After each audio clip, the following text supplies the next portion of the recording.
Have you ever stood before a world so full of beauty and questions that you felt both small and infinite at the same time? Close your eyes, take a slow breath, and let the noise of the present begin to fade. The air grows softer now, filled with the scent of wet stone and olive trees. Somewhere beyond the hills of Tuscany, dawn is breaking over the valley. The sky glows pale gold as the first birds rise above the fields, their wings tracing silent arcs over the mist. You can almost hear the quiet rhythm of a world waking to life, one that has not yet met. The man who will one day try to capture it all with ink, line, and wonder. This is Italy in the 15th century, a land of contrasts and transformation. Cobblestone streets wind through cities, alive with merchants, artists, and dreamers. In Florence, the Arno reflects the light of 100 small windows where candles still flicker from the night before. The scent of fresh bread mingles with the smoke of forges and the faint aroma of drying paint from the studios of young apprentices. The world is changing,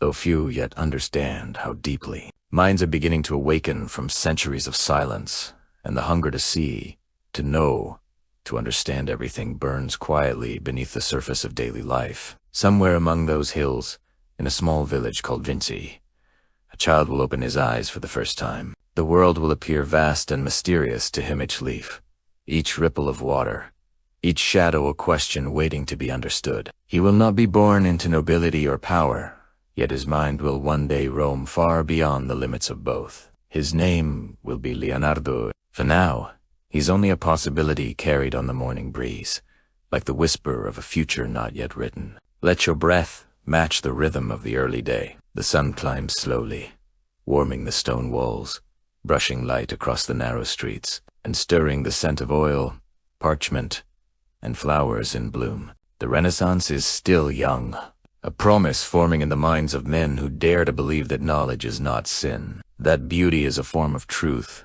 and that the human hand can mirror the perfection of nature itself. In Ties's world, every brushstroke, every carved figure, every experiment is an act of faith in human potential. As the bells of Florence begin to ring in the distance, their echoes travel through the valley, calling artisans to their workbenches and students to their masters. Painters mix pigments of lapis and ochre, sculptors trace lines upon marble, and thinkers gather beneath the arches of churches to discuss the secrets of the heavens. The hum of life fills the air, measured, patient, alive, and somewhere a boy walks barefoot through a field, his fingers grazing the tall grass, his eyes following the curve of a bird's wing as it disappears into the brightening sky. Just before we step into Vinci's quiet streets, I wanted to pause for a second because a few of you reached out after the last story, and it really meant something. Mark, still up at 2:55 a.m.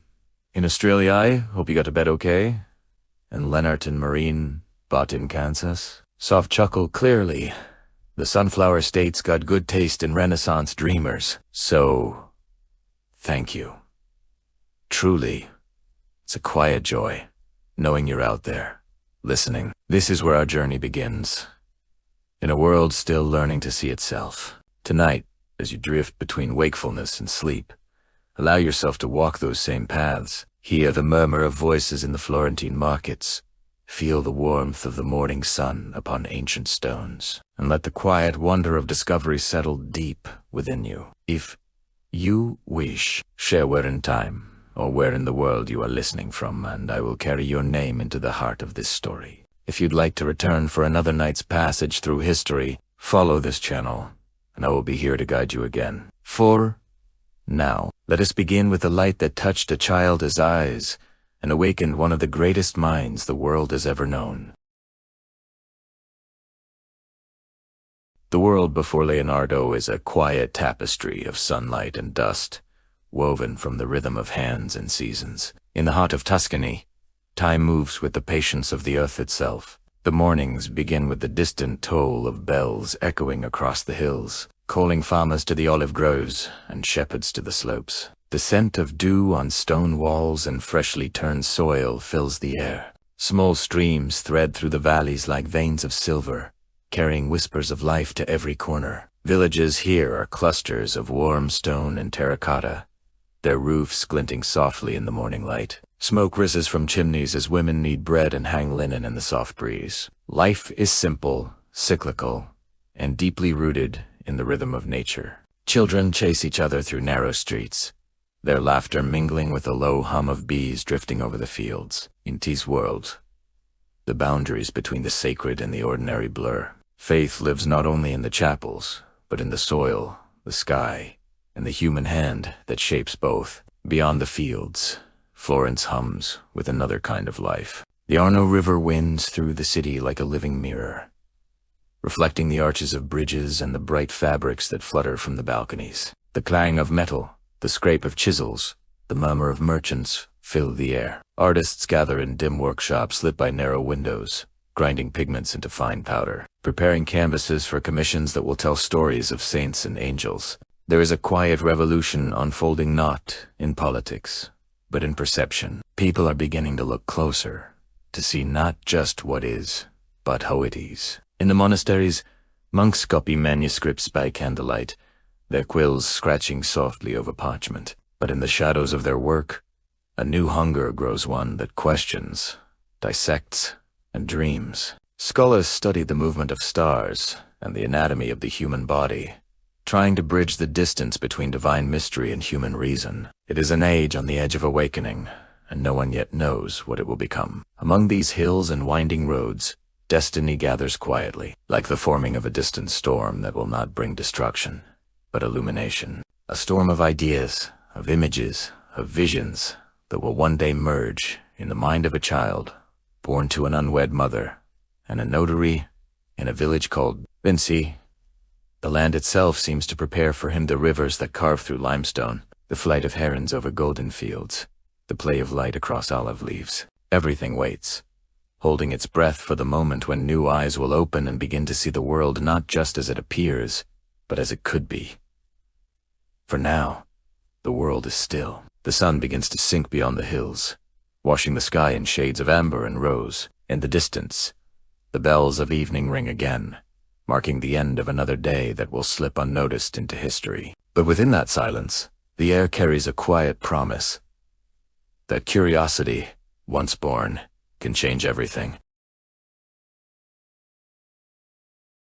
In the quiet hills of Vinci, where the olive trees cast long shadows across the fields, a child begins to look at the world with eyes unlike any other.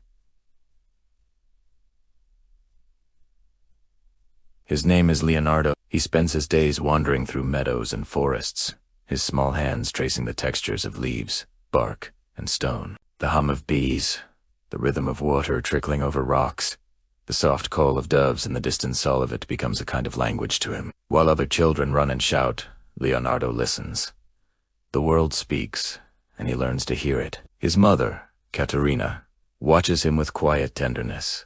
She sees the way he pauses mid-step to follow the path of an insect, or the way he gazes upward for long moments, as if the clouds were writing something across the sky that only he can read. The villagers sometimes call him strange, lost in thought, too silent for a boy his age. But Leonardo's silence is fulfilled with the turning of ideas, the slow forming of questions he cannot yet name. He sits often by the river, watching the current twist and shimmer under the afternoon light. He dips his fingers into the water and feels its coolness slide between them, wondering where it begins and where it ends. He studies how the ripples break when a leaf falls upon the surface, how the reflection bends when a stone disturbs it. The world, to him, is not a stage, but a mystery, living system of patterns and causes, each detail a doorway to another discovery. At dusk, when the first stars appear, Leonardo lies on the hillside and watches the sky change colors, from gold to violet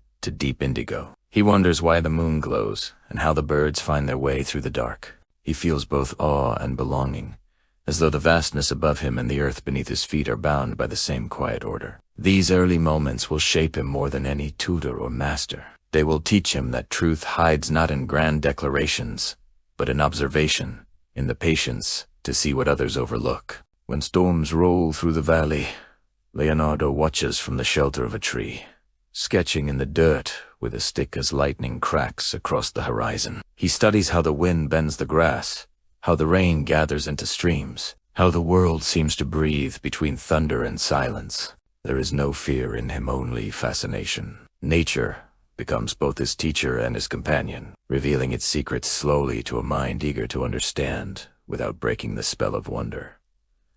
Sometimes, late at night, he dreams of flying. He imagines himself rising above the hills, gliding on air currents like the birds he watches every morning. He does not yet know that these dreams will follow him all his life, that he will spend decades trying to give them form in ink, parchment, and invention. For now, he only feels the pull of the sky, a quiet calling that whispers of what might one day be possible. As dawn returns, the boy steps once more into the golden light of Tuscany. His bare feet touch the cool earth.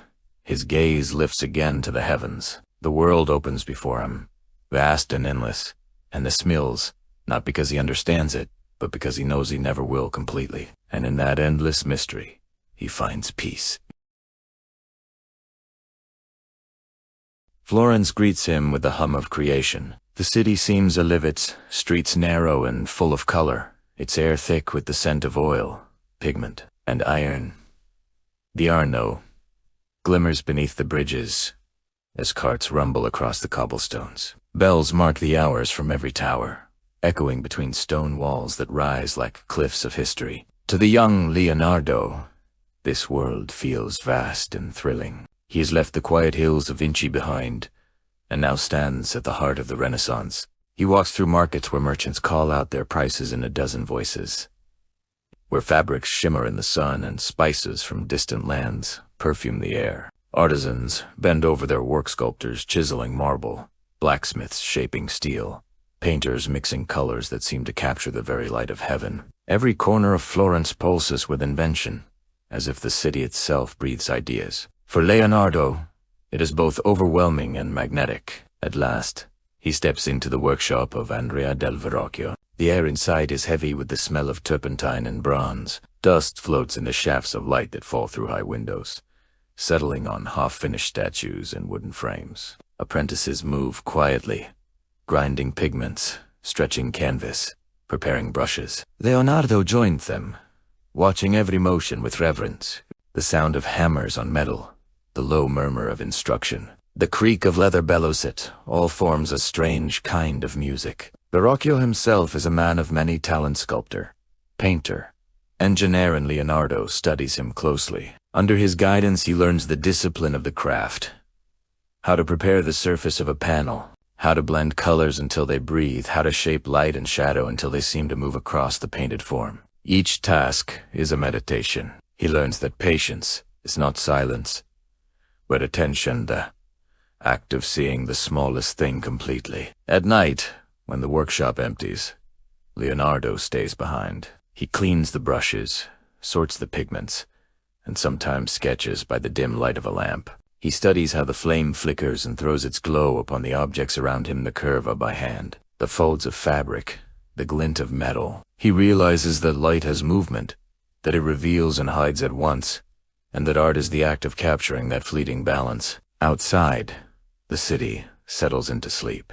The distant sound of footsteps fades, and Florence becomes a world of whispers and echoes. Leonardo walks home beneath the arches and stone bridges, his thoughts filled with faces, wings, and machines. Every shadow seems alive with possibility. He begins to carry a small notebook, just scraps of parchment bound together, where he sketches everything that captures his attention. A bird, a swing, a swirl of smoke, the curve of a smile. He writes in mere script, not to hide his thoughts, but because it feels natural to him, as though his mind speaks in reflections. In the stillness of those early years, something begins to change within him. He starts to see that art and science are not opposites, but mirrors of the same truth. Every drawing, every study of muscle and motion, every experiment with color and perspective is an attempt to understand how creation itself works. Leonardo does not yet know it, but his search for beauty is already a search for the laws that bind all things.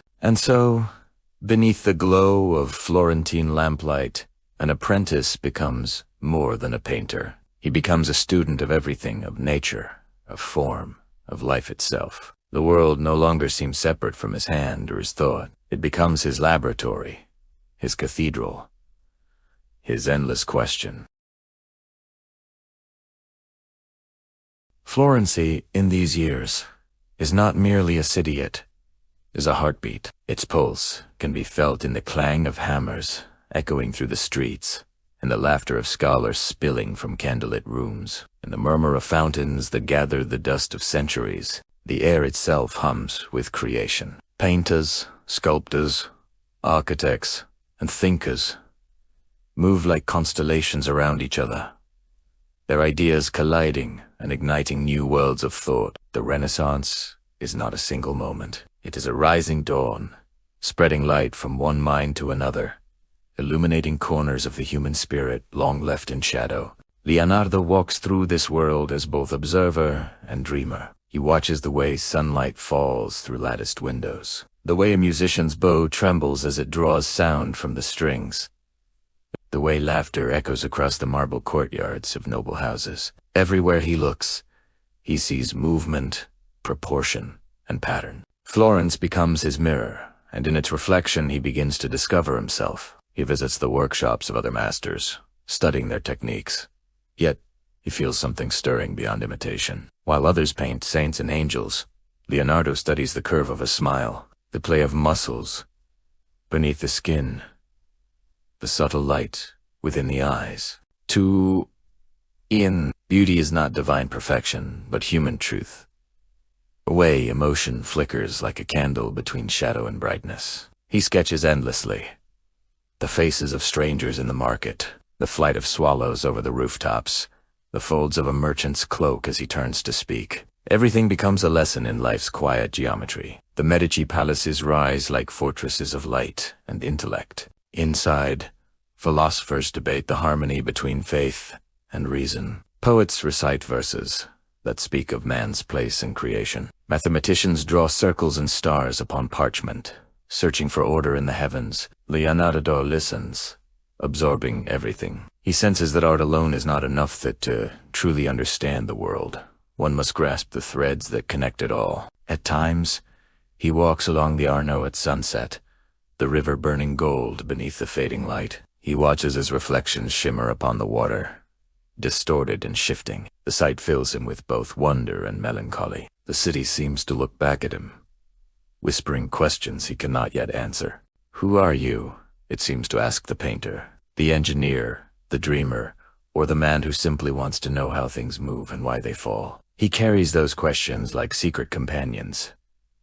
In the evenings, Florence glows with a soft warmth. Lanterns hang above the streets, their light spilling over arches and cobblestones. Music drifts from open windows, mingling with the fragrance of bread, wine, and burning oil. Leonardo returns to his small room, where sketches and instruments clutter the table. He draws by lamplight, his ink flowing in mirrored lines, his thoughts racing faster than his hand can follow. Anatomy, flight, hydraulics, architecture all merge in the same quiet pursuit, the search for harmony between nature and the human hand. As the night deepens, he steps to the window and looks out over the city. The rooftops shimmer beneath the moon, each one holding a dream, a secret, a spark of creation. He realizes that Florence is not only a place, it is a reflection of the mind itself, a city of mirrors, each one showing a different vision of what humankind can become. And in that reflection, Leonardo begins to see his destiny not as a painter of the visible,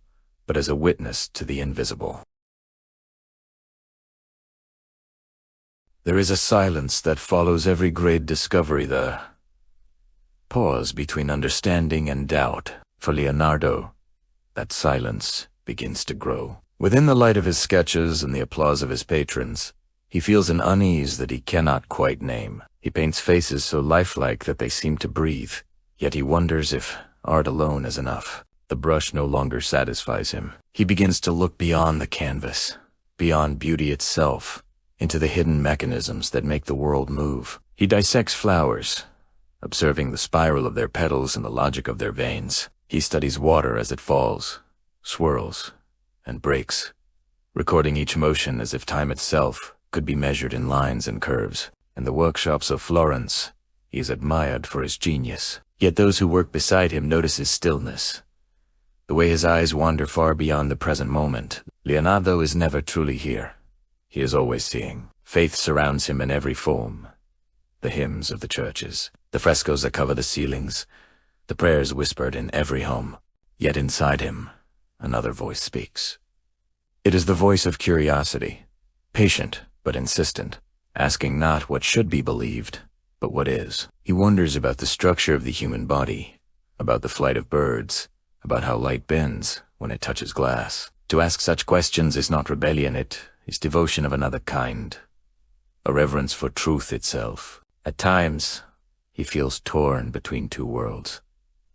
The church commands awe and silence, but Leonardo's mind seeks motion and proof. He kneels in cathedrals and admires the symmetry of their arches, the precision of their geometry, and thinks that perhaps God is not a being in the sky, but the order written within creation itself.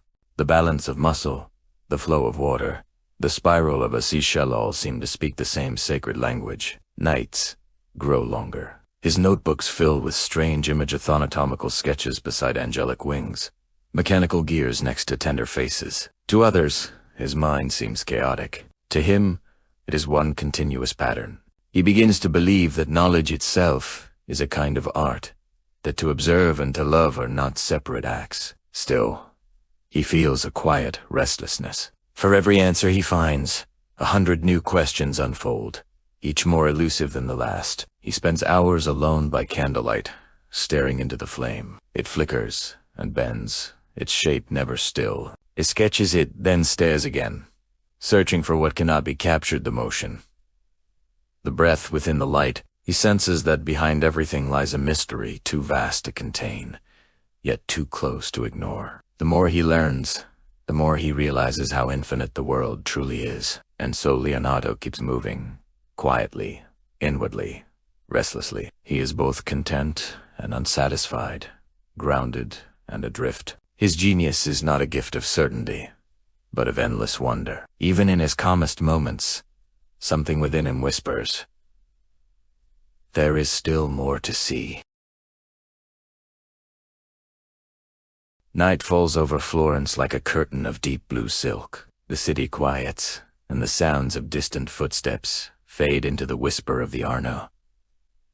In his small workshop, Leonardo sits alone beneath the flickering light of an oil lamp. The flame bends and straightens as if it, too, were breathing. His table is crowded with open notebooks, sketches of faces and machines scattered among quills, compasses, and small bones he has studied in secret. The smell of ink, wax, and metal lingers in the air. This is the space where his mind feels most alive, half shadow, half light. He draws without pause, the tip of his pen gliding over the page in mirrored script. The ink flows like thought made visible. On one page, the anatomy of a hand unfolds in perfect symmetry. On another, the design of a flying machine stretches its delicate wings across the parchment. He studies both as if they were one, the Livian and the mechanical, the human and the divine. For Leonardo, there is no boundary between art and science, between beauty and truth. They are two halves of the same revelation. A storm gathers beyond the walls. Wind presses against the shutters, carrying with it the scent of rain. The flame flickers again, throwing waves of light across his sketches. Leonardo watches the shadows dance over the shapes he has drawn. Suddenly, he feels it not as a thought, but as a stillness that fills him completely. Everything he has studied, every question that has haunted him, seems to align in a quiet harmony. The patterns of nature, the proportions of the body, the geometry of plateaux speak the same language. It is not perfection he seeks, but understanding. And understanding, he realizes, is a form of love. He closes his eyes and listens. The storm deepens outside, the rain tapping softly against the wooden frame. Within that sound, he hears rhythm, symmetry, motion. His hand moves again, capturing it, the spiral of water as it falls, the turbulence of air, the invisible design beneath chaos.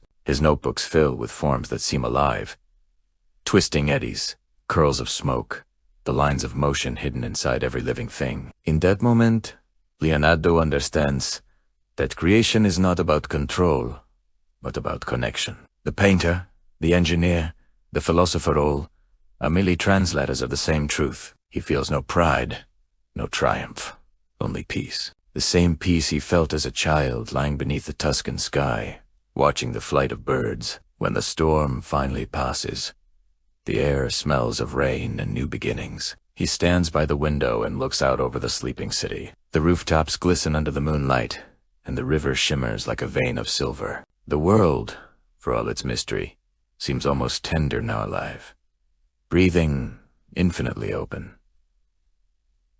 He smiles softly. The revelation is not loud or grand. It is as quiet as dawn. He returns to his desk and writes a single line before extinguishing the lamp. Every part of creation contains the whole. Then he closes his notebook and lets the room fall into darkness. Years pass like quiet pages turned by an unseen hand. Florence, Milan, Rome, each city becomes a chapter.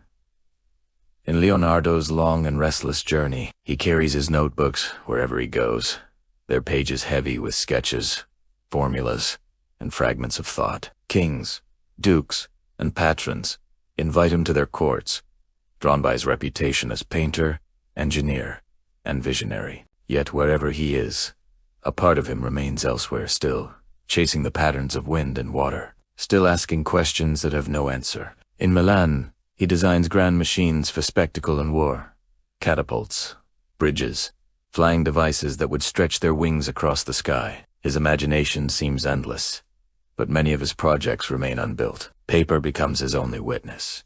His patrons admire his genius, but they do not understand his patience. Leonardo does not rush toward completion. He moves like the tide slow, deliberate, always searching for perfection that never arrives. He paints the Last Supper on the wall of a monastery, capturing a single moment suspended in eternal tension, the instant between betrayal and forgiveness. The faces of the disciples tremble with emotion, their gestures caught between faith and fear. As the paint dries, he stands in silence, studying their expressions as if he were watching human nature itself unfold before him. But even this masterpiece begins to fade, the fragile mixture of pigments and plaster betraying his experimental spirit. Perfection, once again, dissolves into time. At night, he walks the corridors of his lodgings alone, a candle trembling in his hand. The walls are lined with his sketches, flying machines, human muscles, spirals of water, and their shadows flicker as the flame moves. The light catches his face in moments. A man both young and old, certain and lost. For every invention that succeeds, 10 remain unfinished. For every portrait that survives, another lies abandoned beneath layers of forgotten paint. He feels the weight of his own mind, the vastness of it, the impossibility of ever reaching its end. There are whispers in the courts that Leonardo begins many things and finishes few, that his thoughts wander too far from the purpose of art. But he does not defend himself.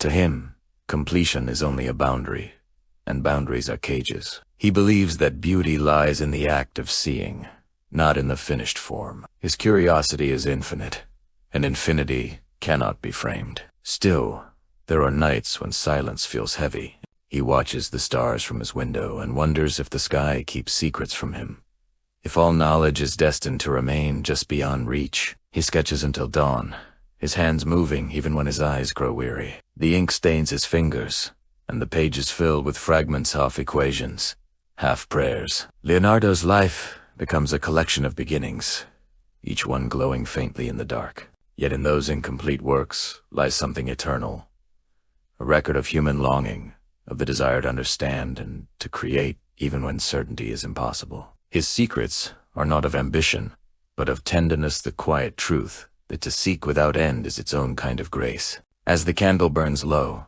he whispers to himself, almost smiling, "Art is never finished, only abandoned." The room fills with shadow once more, and in that darkness, his restless heart finds a strange, momentary peace.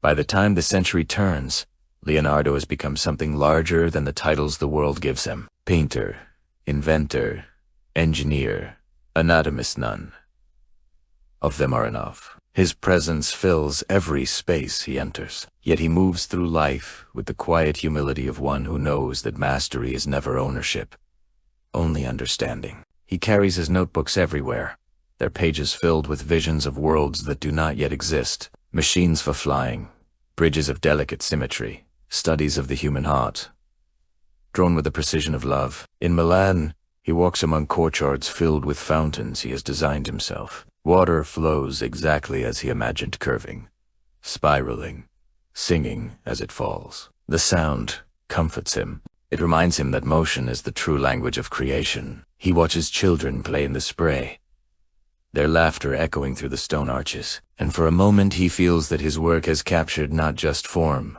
but life itself. He advises dukes and architects, sculptors and soldiers. They come to him with questions about everything: art, mathematics, philosophy, engineering, and Leonardo answers them all, not with certainty, but with wonder. He shows them that the strength of a bridge lies in the same principle as the balance of a human body, that the flight of a bird follows the same geometry as the curve of a smile. To him, the world is one great organism, each part breathing in harmony with the rest. In his workshops, apprentices gather around his tables, like disciples around a quiet prophet. He teaches them how to see, not just to look, but to observe. He instructs them to follow the light as it moves across a surface, to feel the weight of shadow, to listen to the rhythm of water and air. He does not teach art. He teaches perception, and those who understand leave changed forever. Sometimes he retreats to solitude, climbing the hills outside the city where the wind carries the scent of pine and distant rain. There, beneath the open sky, he sketches again not people, not machines, but clouds, waves, spirals of smoke. He studies how chaos arranges itself, how disorder hides design. He smiles at the thought that nature, in her infinite complexity, might be the greatest artist of all. Bas's fame spreads beyond borders. Kings write to him, scholars quote him, and yet Leonardo remains untouched by vanity. He keeps his curiosity pure, his wonder intact. He knows that every discovery is only another beginning. The closer he comes to knowledge, the more infinite it becomes. In these years of mastery, Leonardo's notebooks overflow with drawings that seem to bridge centuries. The world around him cannot yet comprehend what his hand records. Designs for flying craft, hydraulic systems, mathematical studies of turbulence. To those who see them, they appear as dreams, impossible and strange. But Leonardo knows they are glimpses of what humanity might one day achieve. At twilight, when his work is done, he often stands before a window, watching the last light fade from the city's rooftops. The sky turns to gold, then violet, then a deep, infinite blue. He feels the same peace that once filled him as a boy beneath the Tuscan sky. The search, the study, the endless curiosity, it has all led him here, to this quiet understanding that to know the world is to love it deeply, without demand. He closes his eyes, listening to the murmur of the fountain below, the steady rhythm of water returning to its source. He smiles softly, whispering to himself, all things are connected. And for a brief moment, the world seems to agree. The years have softened him. His hair, once dark as walnut wood, has turned silver. His hands, once steady and tireless, now tremble slightly as he holds a quill. Yet his mind, curious, bright, unyielding, remains untouched by time. The world beyond him continues to shift, but Leonardo has found his final refuge in France, at the court of King Francis I. The Loire Valley spreads before his window like a living canvas.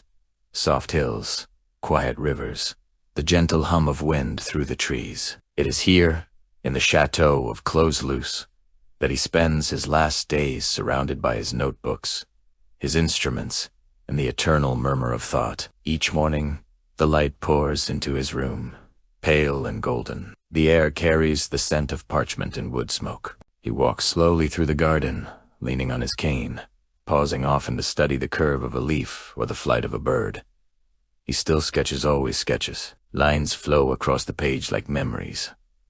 Mechanical gears beside flowers, portraits beside spirals of wind. Even as his strength fades, the act of observation gives him peace. The world remains his greatest teacher, and he listens with the patience of a man who knows his lessons are nearly done. Visitors come from distant lands to see him, the king himself among them. Francis treats him not as a servant or an artist, but as a friend. They speak 4 hours in the evenings, their voices mingling with the soft crackle of the fire. The young king calls Leonardo the father of all painters, and Leonardo smiles, though the title feels too small. He speaks not of glory, but of harmony, the beauty of proportion, the mystery of movement, the delicate thread that ties all living things together. His voice is gentle, his words filled with warmth, like a candle flame steady in the night. When he returns to his study, he often lingers before his old notebooks, turning the pages slowly. The sketches seem to breathe under his fingers, faces of strangers, long gone, machines that never flew, rivers and storms captured in motion. He thinks of the years spent chasing perfection, of the countless works left unfinished, and he feels no regret. To finish, he realizes now, is to stop learning. And life itself has been his greatest experiment. Outside, the seasons drift gently from spring to autumn. The colors of the valley deepen. The light grows softer, sommet benings, as the sun sinks behind the trees. Leonardo sits by the window and watches the shadows lengthen across the floor. The glow of dusk reminds him of paint on wet plaster, fading slowly into stillness. He whispers to himself, half aloud. The light withdraws, but it never dies. There is calm in his solitude. The restlessness that once pushed him to dissect, to question, to invent, has settled into acceptance. The world no longer demands his attention. It simply surrounds him, complete. The flutter of leaves, the hush of twilight, the rhythm of his slowing breath all seem to merge into one final study of movement and peace. In the quiet of his final night, Leonardo closes his notebooks for the last time. The candle burns low, casting a soft halo over the room. He lies back, his gaze lingering on the ceiling beams, tracing invisible patterns in the dark. He does not think of fame or history, only of the air that moves through the open window, the scent of the earth, and the eternal flow of ideas that will continue long after him. When dawn arrives, the room fills once more with golden light. The world outside stirs awake, as it always has, and somewhere within that morning silence, a great mind returns gently to the same stillness from which it once began. Time, ever patient, folds the centuries like pages in a vast and endless book. The voice of Leonardo has long since faded, yet his presence still lingers in the brushstroke of every artist who studies the human form, in the curve of every bridge, and the restless gaze of anyone who dares to ask why. His notebooks, once scattered and forgotten, now rest in the hands of dreamers and scholars, their ink faint, but their meaning alive. Each sketch, each mirrored line, feels less like memory and more like a heartbeat that never stopped. The world he imagined has come to life. His machines, once fragile visions in sepia ink, became the ancestors of flight, architecture, and anatomy. The same air he studied now carries airplanes through the sky. The same human spirit he painted still searches for its reflection in art and discovery. Leonardo's questions became humanity's compass. His wonder became our inheritance. Walk into any gallery, any museum, and you can still feel him there, in the shadow of a smile, in the precise turn of a wrist, in the play of light across a painted face. His hand moves through time itself, guiding the eye, teaching it how to see. He reminds us that beauty is not perfectionate, it's perception, that science without art is empty, and that to look closely at the world is to love it more deeply. And beyond the walls of art and history, his presence endures in quieter places, in a child watching the flight of a bird, in a student tracing the spiral of a seashell, in the engineer who sketches an impossible machine and dares to build it. Each act of curiosity, each moment of wonder, extends the same eternal line he once drew between knowledge and imagination. For Leonardo, there was never a separation between mind and heart, between invention and compassion. To him, every motion of the universe was sacred. He taught, through his work and through his silence, that to observe is to participate, and to create is to remember that we are part of something infinite. Centuries later, we still follow the light he left behind, the light that passes from canvas to paper, from hand to mind, from generation to generation. It is the same light that once fell across his table as he wrote by the glow of a flickering flame, the same that now reaches us wherever we listen, centuries apart, bound by the same quiet awe. So as the story draws to its end, let yourself breathe. Imagine the world through his eyes. Every sound, every shadow, every detail alive with meaning. Feel the connection between your pulse and the heartbeat of the world around you. This is the line that never ends, the eternal trace of curiosity that began in a small village called Vinci and now continues within all of us. The night has deepened, and the echoes of our journey now fade into stillness. The sketches, the cities, the questions all settle softly, like dust upon the pages of time. Leonardo's voice has grown quiet, yet his silence is not emptiness. It is the same kind of silence that fills a chapel after the final note of music, or the still air that follows the turning of a great storm. It is the silence of completion, not of ending, but of understanding. Take a slow breath. Let the world around you grow dim. You can almost hear the distant murmur of the Arno, the rustle of leaves in the Tuscan hills, the faint scratch of a quill across parchment. The air feels weightless, as though time itself has paused. In this calm, Leonardo's spirit lingers not as a figure of history, but as a whisper inside every curious mind. He reminds us that to observe, to wonder, to create, is to take part in the quiet miracle of existence. Perhaps that is his truest legacy. Not his inventions or his paintings, but the way he taught humanity to look at the world with gentleness and awe, to see the divine in the curve of a feather, the pattern of a wave, the light in another's eyes. He left behind not just answers, but an invitation to keep asking, to keep dreaming, to keep noticing the beauty that lives between one heartbeat and the next. As you rest now, let the story drift to where dreams begin. Imagine yourself walking once more through the hills of Vinci, beneath a sky that glows softly with dawn. The fields shimmer with dew, the air smells of earth and olive, and in the distance, a single bird rises into the light. Its wings cut through the morning air, Grazel and free the same motion Leonardo once traced in ink, the same wonder that still moves within us. If you'd like, share where in time or where in the world you are listening from. Your words, like his, will join the great thread of voices that carry these stories forward. And if you wish to return, to drift again through another night of history and dream, you will find me here waiting, gently, with the next story. Now, close your eyes. Let go of thought, of sound, of time itself. Feel the weight. Leave your body as the breath slows and deepens. The journey is complete, and the world, for this moment, is still. Let yourself rest within the silence after genius.